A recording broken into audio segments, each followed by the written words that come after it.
welcome back to another review. For this book review, I'm going to be speaking about Mistborn.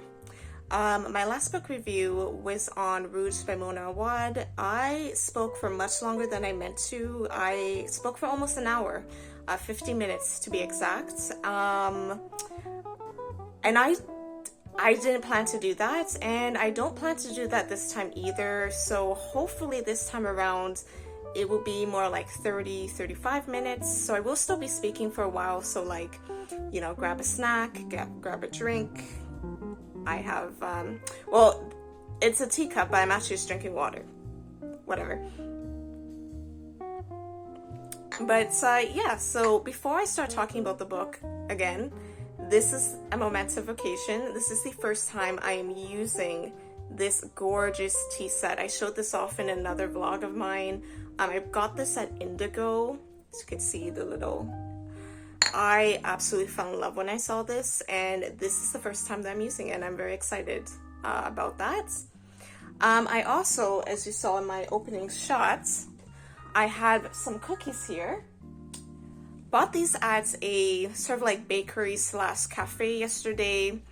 There's two. One here, this is like a sort of cherry flavored cookie, I believe, and I do not remember what flavor this is.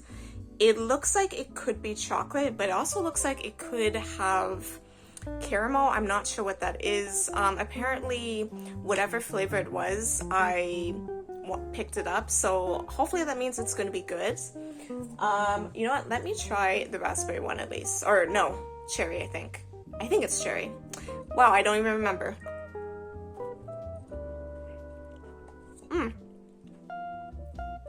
That was really good. So yeah, I'm pretty sure that's cherry, not raspberry. How would I describe it? It's like a shortbread cookie. It's sweet. I don't really know how to describe it. All I know is that it tastes really good, and I enjoy it, and I'm glad I bought it. But without further ado, let's get into Mistborn. So for like the longest time since I started on Book Talk, I've heard so many people say if you are a fantasy reader, you need to read Brandon Sanderson. Now, most of the time I heard people talking about The Way of Kings, but people would always say, while The Way of Kings is amazing, don't start with The Way of Kings, start with Mistborn. And I even saw a video where Brandon Sanderson himself, the man himself, said to start with Mistborn. So that is what I did. I bought this a while back. I bought it at Indigo, and then, I kid you not, 2 days later, I found book 2 and 3 in the free library. In fact, let me show you right now. Here they are. Book 2, The Well of Ascension, and book 3, The Age of Heroes. I think these are, I'm pretty positive these are book 2 and 3, because I know like there's a trilogy, and then there's, I think, a second trilogy, and there's supposed to be, I guess, like a third series, and I think that's how it is. Or maybe the second series has 4 books. I don't remember. But I know there's a lot of books, but these three are the first, I guess the first trilogy. So the fact that I found these two in a free library, literally like 2 days after buying book 1, I saw it as a sign that I was supposed to read this. Now, the reason why I'm only reading it now, because I bought this like months ago, one is because I have a very long TBR, so there was a bunch of other books that or at least should have read first. And then I also lost this book for a short period of time. Yeah, I don't know. And it took, like, it was literally missing for like months, and then I found it. It was just somewhere in my bedroom. But as soon as I found it, I'm like, okay, let me read this. I read it.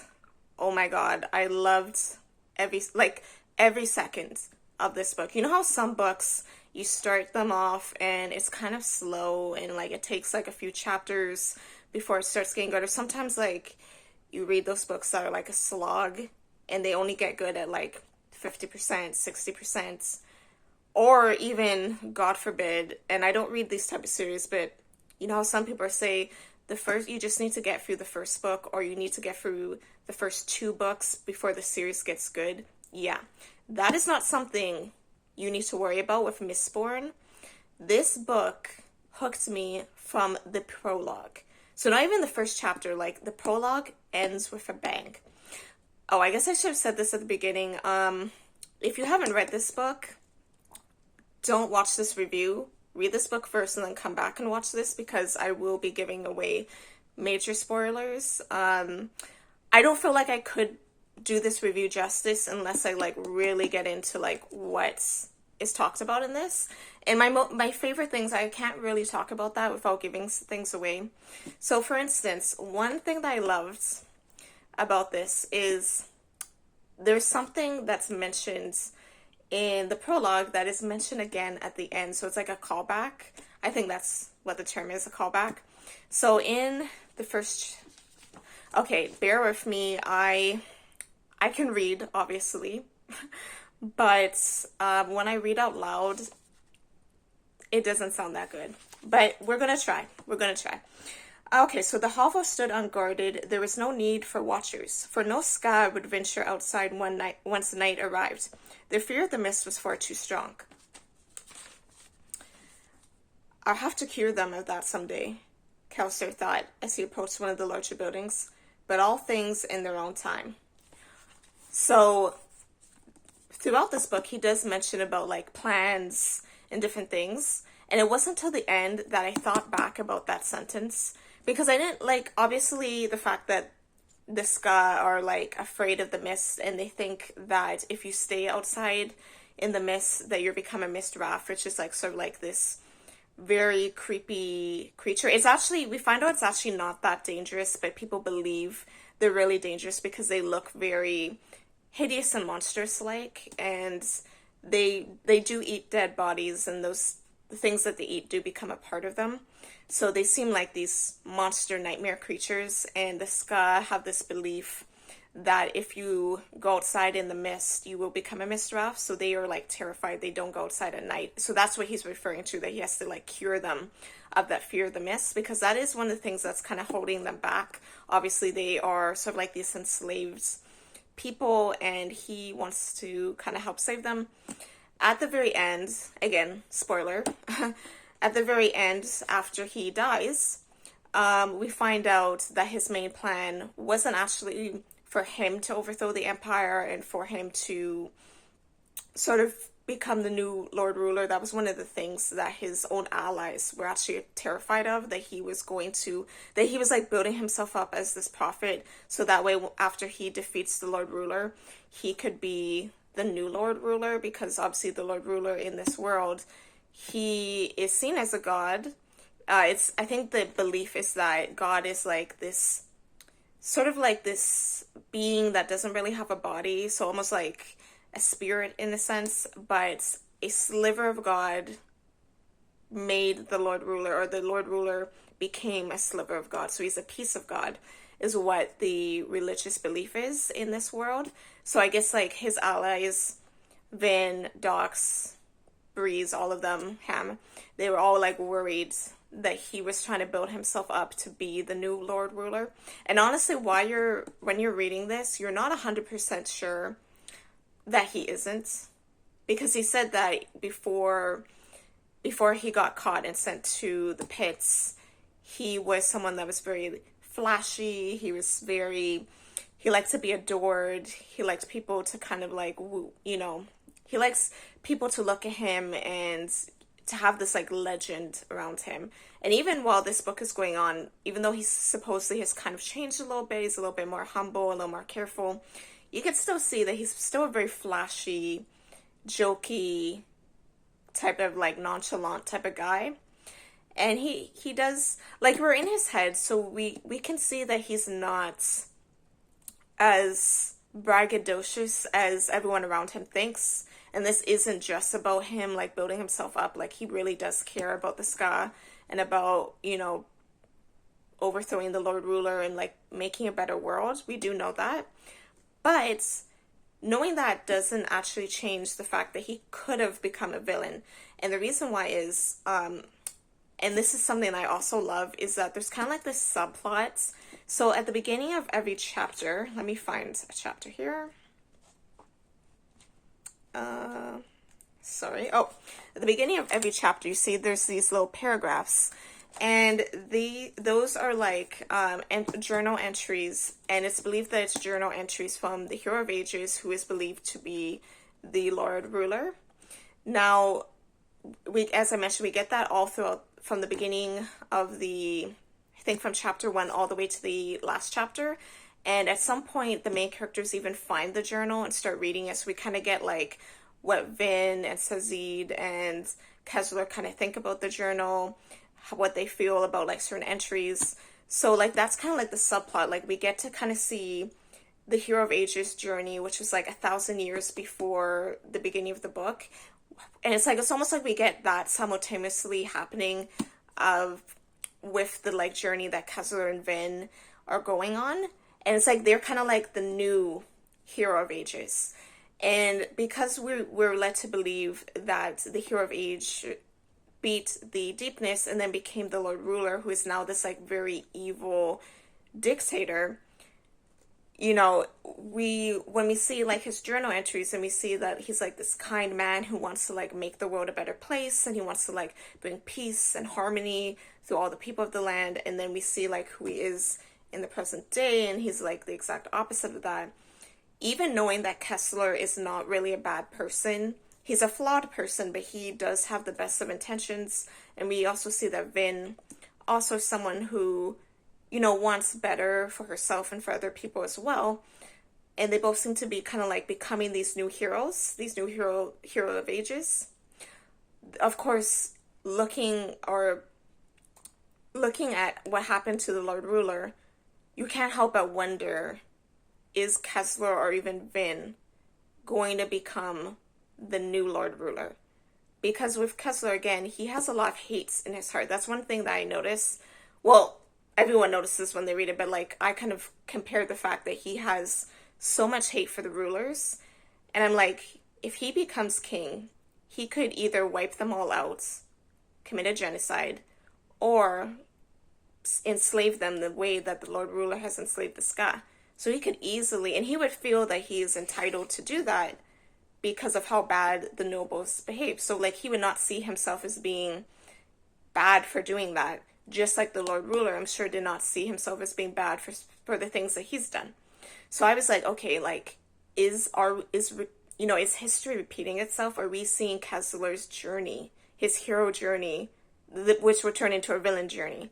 Or even with Vin, you know, she's young, she's impressionable, she's been through a lot of trauma, she doesn't trust easily, and then we also see her, so even just that alone could cause her to have, you know, hates or to react in certain ways. And then when she joins the nobility as a spy, you know, she starts kind of, you know, she starts liking, you know, the luxury. She likes wearing the dresses and going to the balls and seeing the beautiful artwork and going to well, actually, she doesn't like the luncheons. I think she finds that boring.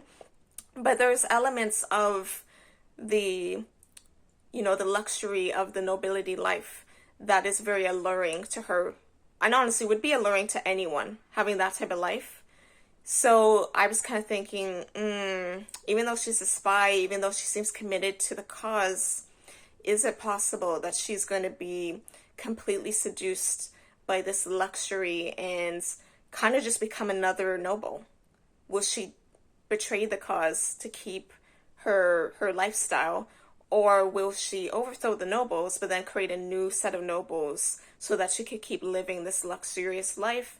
And maybe she might come to the conclusion that in order to live that luxurious life, there has to be an underclass. So I was kind of wondering, like, are either of these people going to become bad, or both potentially? Obviously, I hope that they wouldn't, but at the same time, if they did, I still would have found it extremely interesting.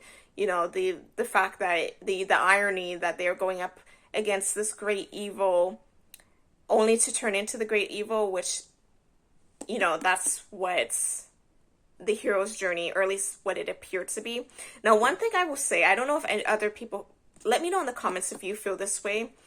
I feel like Mistborn is a book that you need to read twice. Because obviously the first time around, you're reading this, you're seeing the hero's journey, you're comparing it to Kessler and Vin's journey, and you're kind of like, you have that apprehension of like, are they going to end up like him? And that's like great, but that's great because like you're kind of like wondering. But when you get like the two big sort of twists, the first twist obviously being that Kessler planned to die from the very beginning. Like even when I can't remember which chapter it is, but pretty early on we find out that there is some element of his plan that he's not sharing with anybody. And that's kind of brought up a few times. And he also like keeps asking about this one particular religion that kind of lasted or outlasted other faiths under the Lord Ruler, and how they kept fighting even after their priest died, and kind of wondering like why didn't they give up once their priests were dead. So I'm about to cough. Okay, I need some water. I don't know.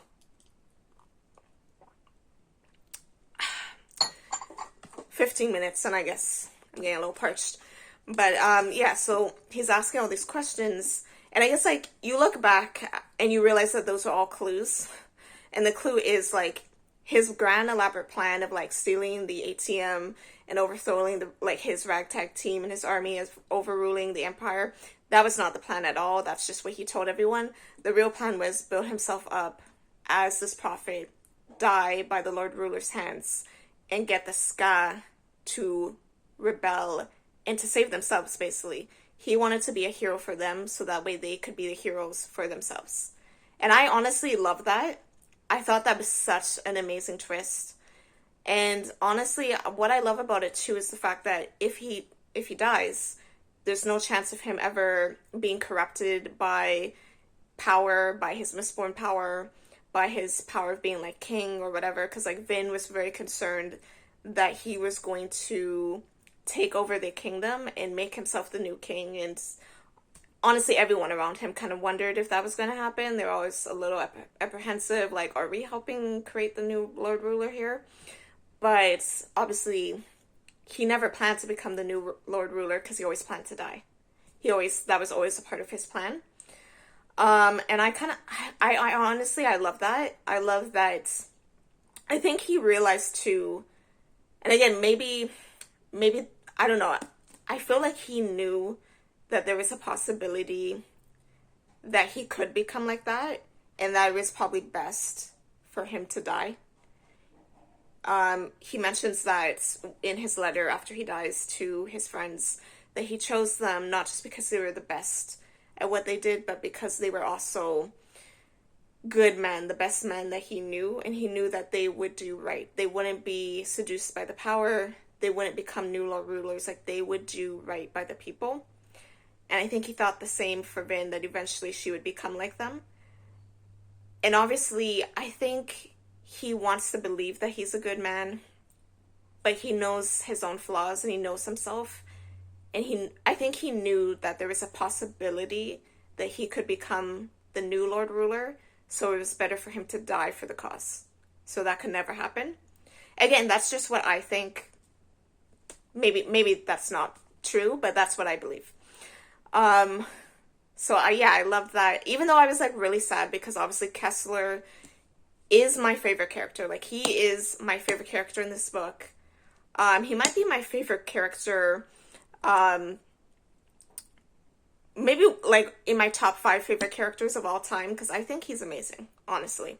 Like, Vin was great. She kind of started to annoy me in the second half, not gonna lie. But actually, you know what? Let me put a pin in that for a second. But back to Kessler. I love him. I am a little apprehensive.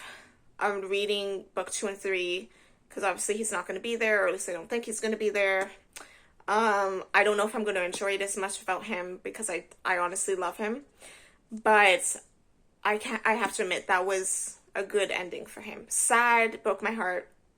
But honestly, that was the perfect ending for him, especially since he really didn't want to live without his wife, even though he wasn't sure if she betrayed him or not. She was like a big motivation for all of this. He wanted to make a world that she would have wanted to live in. So obviously, he doesn't want to live in that world without her anyway. So he probably preferred to, die and be with her. So in the end, I guess it's not really sad for him. He basically felt like he should have died in the pits, not her, because she sacrificed herself for him. And he looked at it as like, he gets extra years, like I think it was like 5 years, I believe, from the pits to present day in the book. So he gets like 5 extra years of life that he wouldn't have had without his wife. And he got to also die knowing that his wife didn't betray him, because Vin kind of figured out what the Lord Ruler meant when he thanked her for her help. That it wasn't that she actually sold him out, it's that the Lord Ruler or the Stone Inquisitioners were able to sense her power. Because I think even there's a certain way, I can't remember how to describe it, but there's like a certain metal that you could burn that will stop other people from knowing when you're using your power, your elemency.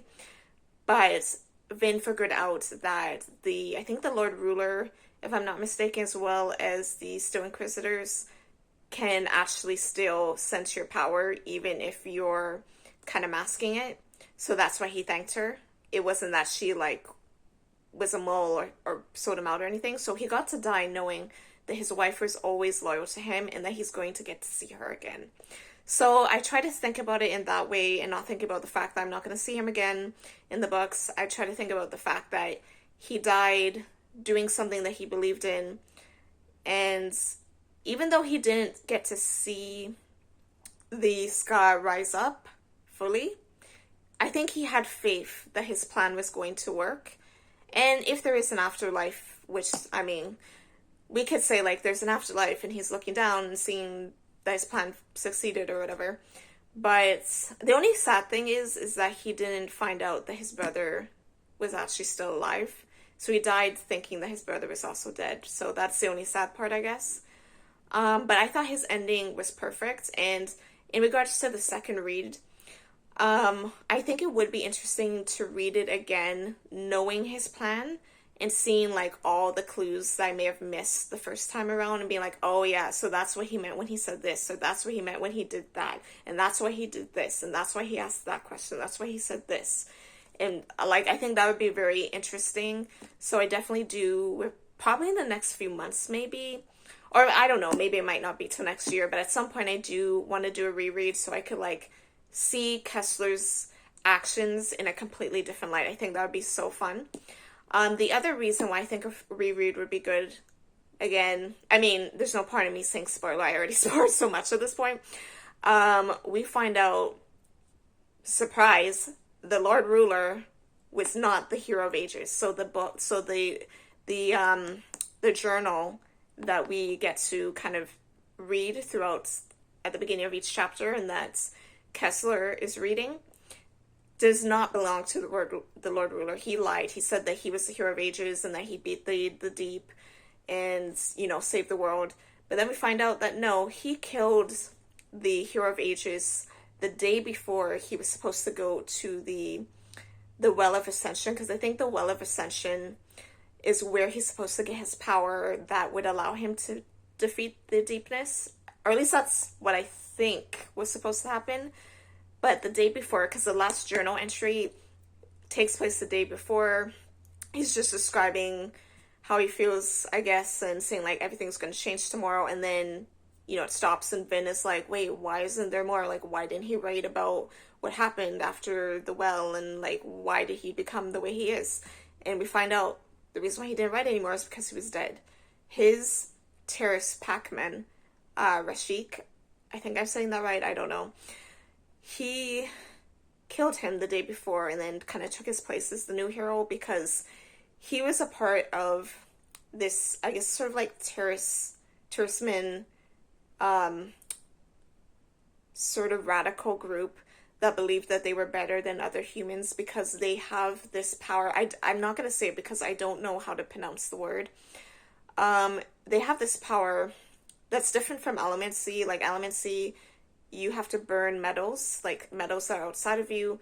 Well, I think with their power, the terrorismen, the power's already inside of them, or they could store metals inside of them and then like have like super strength and different things. So because they had those abilities and other people didn't, they saw their people as being superior to everyone, and they felt like he and some other people who followed him were like, why is a non-terroristman who doesn't have these abilities our prophet? Like, there's no way that he could be the chosen one. This has to be a mistake. And he hated him so much and felt so sure in his superiority that he killed the Hero of Ages before he could go to the Well of Ascension. Hi, future Taisha here. So I'm about to go on a tangent about the Lord Ruler, and I don't actually explain why the second twist is something that I'm excited. Now that I know about the second twist, that the Hero of Ages and the Lord Ruler are two different people, why that would be interesting for a second read. So I'm going to do that now. Now that I know, because I obviously during the first read, there's a sadness because you're reading these journal entries, and you see like this good man who wants to like save the world and unite humanity, and he seems so humble. He mentions at one point that after he saves everyone, he just wants to fade into obscurity. He doesn't want to be like hated or loved anymore. He doesn't want, and also his doubts. He's worried that he's arrogant and that he might cause like everybody's doom, or that he might not be able to walk away from the power. And we are obviously thinking like, oh, this is the Lord Ruler. We know how this ends. It ends obviously where he isn't able to give up the power, and he's seduced by the power, and he becomes this really horrible person. All of those great aspirations just fade away. And we look at it as this tragedy. Because, like, he may have succeeded in defeating one evil, but he became the new evil, maybe even a worse evil. So that's kind of like the sadness that we have until we find out the twist. But I feel like with the second read, it would be a new sadness. The new sadness obviously would be, we know that this journal entry is by a man who dies and doesn't fulfill his destiny, his prophecy of, becoming the Hero of Ages. He dies just before he could do it. And this evil man, Rashik, takes his place and steals his destiny from him. And like reading back those entries, knowing that, I feel like a second time around would be really sad. So it would be a totally different sadness, a totally different feeling. That's why I'm so sure that a second read for Mistborn is important, because I feel like you have completely different, I feel like I'm going to have completely different feelings now that I know about the two twists, about like Kessler's actual plan, and about the fact that, the Hero of Ages failed. So yeah, that's just what I want to say. Now, we don't know if Rashik went to the Well of Ascension and got powers, or if he actually defeated the deepness. It's kind of hinted at that he didn't defeat the deepness, because he himself, once he, like just before he dies, and Vin makes note of this, he says, you don't know what I've been doing for humanity. You basically just like kind of killed everyone. You doomed everyone. And she took note of the fact that he said doing, not did, meaning that he's still doing whatever he is doing or thinks he's doing to protect humanity. He was still doing it, and he seemed like he was generally afraid, not just afraid of his own death, but afraid of the consequences of his death, because he felt like he actually has been saving everyone, and now that he's dead, humanity is going to be doomed. I'm going to assume, since there's two other books, that we're going to find out that I guess this is my theory, that the deepness is not dead or destroyed, because I don't know if it's like actually a person, or if it's like an entity or what it is, but it wasn't destroyed, I guess. Because maybe the Hero of Ages could have destroyed it, but because he's dead, Rashid didn't know what to do. Maybe, I don't know. Or maybe it's not so simple of, I don't know. I don't know what book 2 and 3 is going to have, but I'm assuming that the deepness is not gone, and that he's been doing something for the last 1,000 years, to hold it back, maybe. We find out that the atium, I don't know if I'm saying that right, but this special metal that's found from the pits, he didn't keep it in the castle. Everyone thought he had it in the castle in the secret room, or that he had it maybe someplace else throughout the realm. They haven't found it. No one knows. They believe he's been stockpiling most of it for the last 1,000 years, but weirdly enough, no one could find it. Now Vin is like, well, it's possible that maybe someone got to it before them and stole it. But I mean, that's pretty unlikely. More than likely, he's been doing something with it. He hasn't been stockpiling it. He's been doing something with it. It has to have some type of importance that I'm going to assume is connected to the deepness. I don't know how it's connected to the deepness, obviously. I've only read book 1. I'm assuming either book 2 or 3, we're going to find that out. So that's kind of like the opening for, I guess, like the rest of the series. Like, he's gone, but now we have to deal with these like other issues, because if this deepness is not dead or destroyed, then they do, and if he actually has been kind of holding it back or maybe slowly destroying it, then yeah, they do have a big issue, like a bigger issue than defeating the Lord Ruler. So that does kind of give me some excitement for books for the rest of the series, because I'm interested to see like, what is the deepness? Was it a person? Is it an entity? What is it? Because like, no one seems to know what it is. When the nobles depict the deepness on their stained glass windows, is always just seen as like this black, formless entity, but we don't know if that's what it looks like.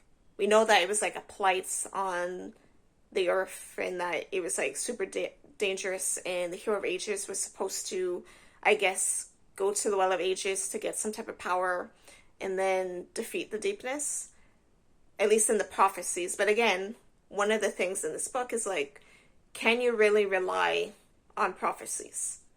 Was the Hero of Ages actually the prophesized one? Because we do also hear from his journal entries that the man who found him and was so sure that he was the prophesized one, and who was like a mentor and a father figure to him, eventually betrays him and starts, telling everyone that this guy is not the prophet, like he's not the chosen one. We should stop following him. He looks at it as a huge betrayal, and he says, well, even if I'm not the prophesized one, isn't it still better to just follow me than to let the deepness kill everyone or destroy everything?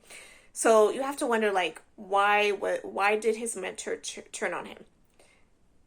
Did he turn on him because he really knew, like, oh goodness, I made a mistake, this guy isn't the chosen one, the prophesized one hasn't come yet, or they're out there and we haven't found them? So it's possible that he wasn't the chosen one, or it's possible that he was the chosen one. But, because I feel like just because you're the chosen one doesn't necessarily mean that you're going to succeed.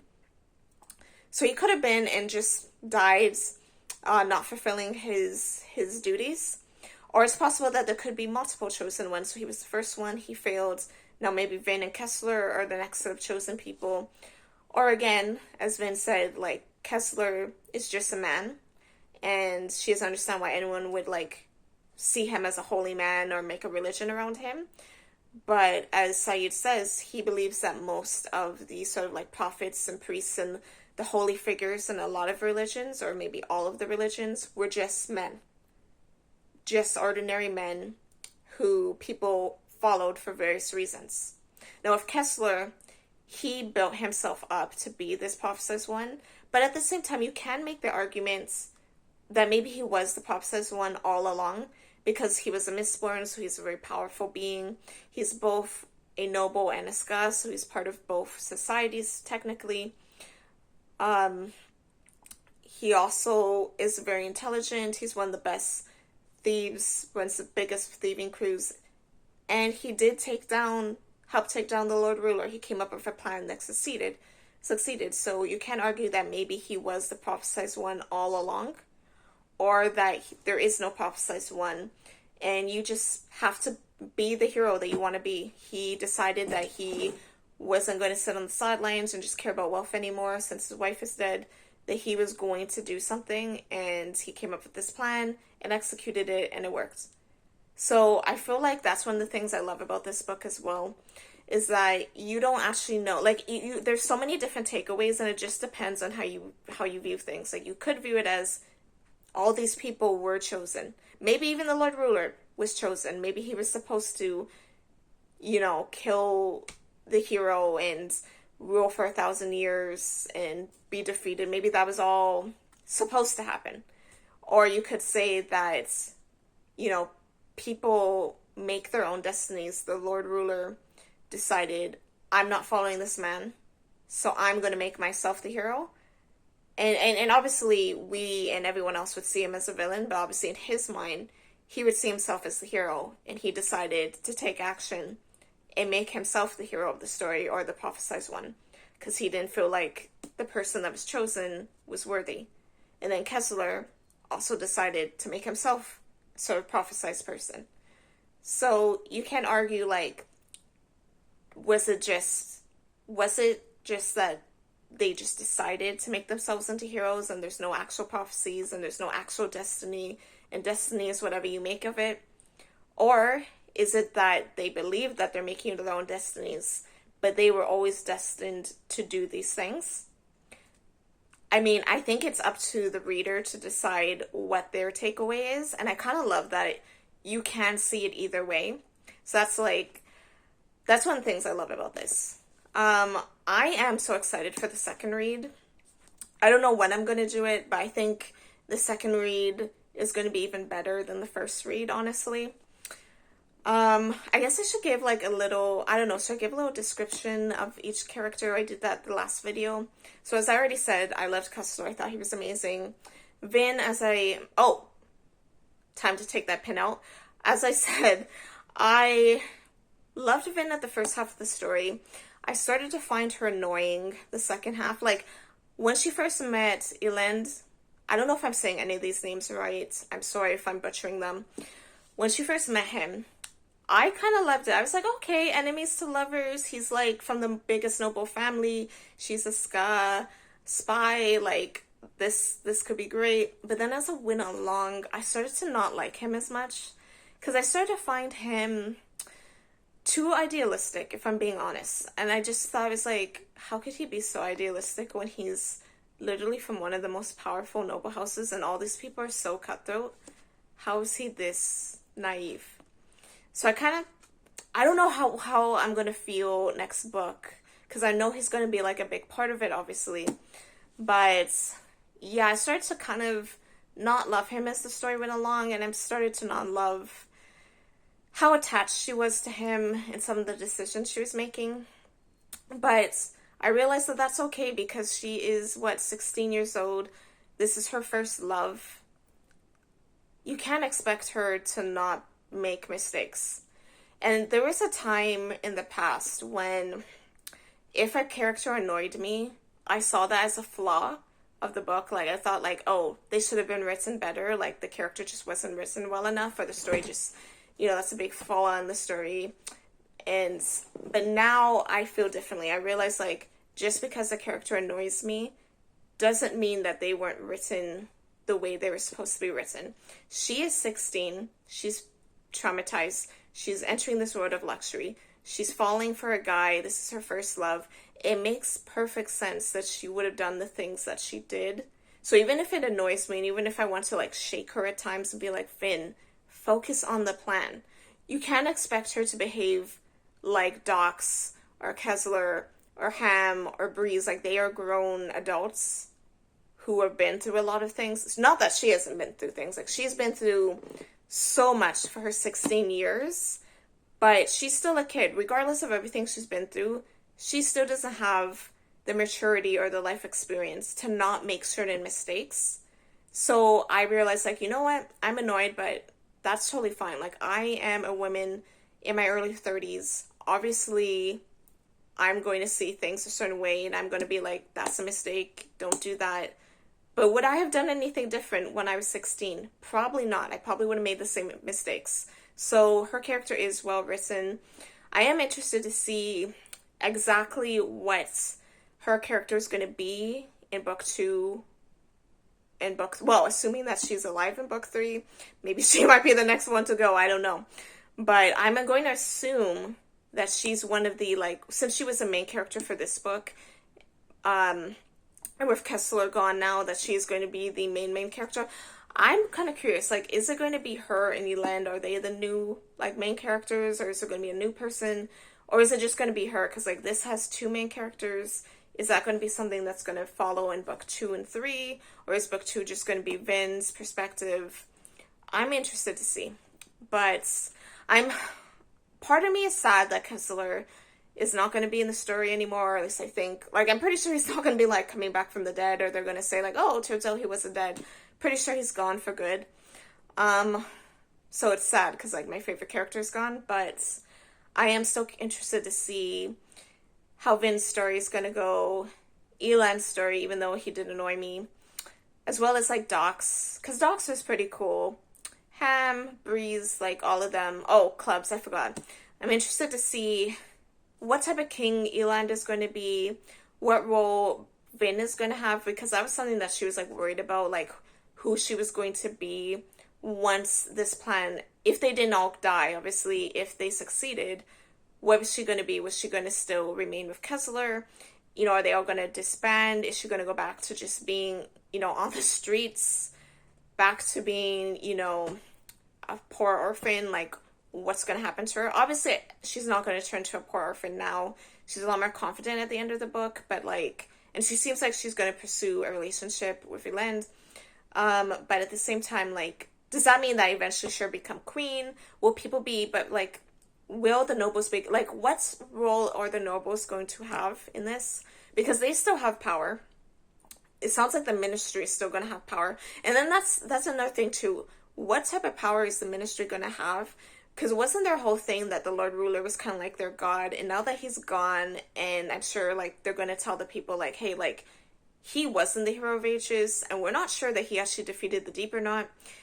Once they tell people that, are they going to believe them? Are they going to think that they're lying? Like, how is that all going to be received? Are they even going to tell people? That's so, like, there's a lot of questions that I'm interested to see answered in book 2. So even though Kessler isn't going to be here, and that makes me sad, there's so many, like, questions that I am very excited to have answered. Hopefully book 2 we find out what the deepness actually, I keep calling it the deep, but the deepness, what the deepness actually is. Is it a person? Is it an entity? What was it?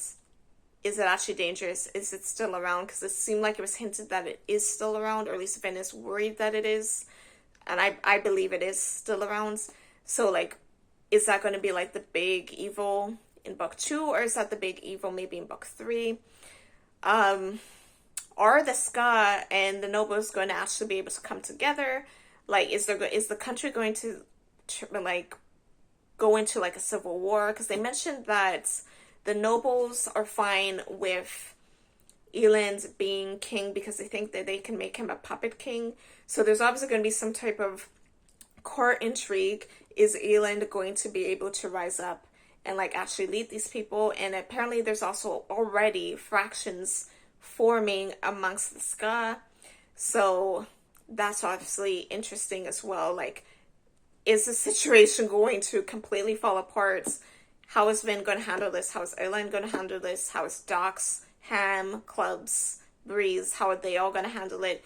What other powerful people are going to come into play? Because a lot of the big noble houses fell, but there's obviously a ton of other noble houses that I'm sure will rise up and become the new big houses and take their place. So how is this all going to play out? Obviously the nobles are still going to hate the Ska because, unfortunately, winning a war, or, oh my god, I'm about to sneeze again. I'm sorry. But yeah, unfortunately, winning a war or overthrowing an evil government doesn't mean that people are suddenly going to look at you as being worthy of respect or treated with humanity. I mean, look at the Civil War. Slavery ended and Jim Crow came up. So is something like that going to happen? Are the Ska going to end up back in a bad position again within like 10-20 years? That's something that I'm interested in seeing in the series. Are the Ska, because again they have fractions, are there going to be, you know, people in the Ska who are going to want to get rid of all the nobles? Because, you know, Kessler, for most of his plan, he wanted to get rid of all the noble houses, the big noble houses, and get rid I think I was about to burp. Get rid of as many nobles as possible. Like, honestly, if he could get rid of all of them, he would have. The only reason he didn't is because of Vin. Vin kind of showed him, like, you don't have to get rid of them all. Some of them are not that bad. So, like, don't try to commit a genocide. But, like, there's obviously going to be Ska, who rightfully are going to be angry and are not going to want to work with the nobles and get rid of them. There's going to be nobles who are going to look at the Ska and say, like, we owned you. We should continue to own you. Even if the Lord Ruler isn't here, we still want to own you. So go back to being slaves. And that's going to be an issue. So, like, there's going to obviously be a lot of tension. And, you know, is there going to be a boiling point at some point in book 2 or even book 3? So, like, yeah, there's a lot of things to be excited about for me for this series. And then even in regards to the next set of books that come up after, like, I don't know if it's called, like, Cycle 2 or Generation 2, whatever you would want to call it. What's that going to be like after, like, I'm assuming that that's going to be a completely new set of characters. Like, is it, like, far into the future, like, 100 years, 500, 1,000 years later, like, or is it, like, the same characters still in the same time frame, or is it, like, second generation, like, Vince's children or something? I'm very excited for this entire sort of Mistborn journey, and not just for Mistborn. At some point, I do want to read The Way of Kings. I think a few months ago in December, I think the last book in the series, book 5, came out, but then there's supposed to be a continuation, like a new set of books, I think, that's supposed to come in the future. But, like, I am excited to eventually begin The Way of Kings. I can't remember what the book is called, but it's, like, the one that's, like, green, that looks kind of like fairy tale-ish, and it's a little bit different from most of his books. So I think, like, the Emerald Trees, the Emerald something. I want to read that as well. And then there was another book I saw at the bookstore by him, and the cover kind of looked like an anime cover. I don't remember what it's called. But I'm interested in reading that as well. I'm interested in reading his whole collection. I know, like, before Mistborn, there was a book called Elantris, I believe. It's weird, because I feel like he said to begin with Mistborn, but that was actually his first book. So I don't know if that's because, is it that Mistborn is better? Or I don't know what, is it connected to Mistborn too? Like, I want to read that at some point. I want to read his entire collection, which will probably take me years, because he has a lot of books, and he's obviously not planning to stop anytime soon. But you know what? That's good, because it'll keep the girls fed. So, you know, I'm totally fine with that. So yeah, I read book 2. I don't think I'm going to dive right into the second book, The Well of Ascension. I believe this is the second. Yeah, looking at the back here, they did the impossible, deposing the godlike being whose Buddha rule had lasted 1,000 years. Yes. So this is the second book. I'm not going to dive right into this, I think, because the thing is, I know a lot of people love to do that. I don't know why, like, my brain doesn't like that. I think it just likes difference. So, like, even though I'm excited to begin this, I need to read something else in between. At least one other book in between. So I think what I'm going to do is, I'm going to read book 2 in the Powerless series. Well, I have to finish the novella. I started that a while back. I read like half the novella and then I stopped because I fell into a reading slump. So I need to finish the novella, Powerful, and then read, I think it's Reckless. And then after Reckless, maybe I might get into this, or I might read the second book in the Legendborn series, because I read Legendborn last month. Oathbound, the third book in the series, came out last month, and I was planning to read the entire series that month, March. But again, I was like, no, my brain doesn't want me to do that. So I might read that, and then at some point, though, within the next few months, I will be reading this book and giving an update on all of my thoughts. As you can see, all his books are pretty long. Like, oh, this looks like, it is over 700 pages. So this is, so it's a lot longer than this one then, because this one I think was only over 400. It was less than 500 pages, but this looks like it is over 700 pages. So yeah, it's going to be a big one, but I'm excited because, you know, that just means there's going to be a lot of amazing action, and I'm so excited for this. Oh my god, it is 47 minutes. So once again, I spoke for almost an hour. I said I was going to go for 30 minutes, but yeah, we're over 47 minutes now. So I think I am going to end the video now. If you've made it to the end, last time I said leave a rose because that kind of connected to rude. This time around, if you made it to the end, I guess leave just a smiley face, I guess, or leave any emoji, I don't know. But just let me know if you made it to the end, and let me know what was your thoughts on Mistborn. Did you love it? Who was your favorite character? Were you, if you haven't read the rest of the series, are you excited for the rest of the series? And if you have read the series, without giving any spoilers, obviously, what did you think of the rest? So until next time, peace out.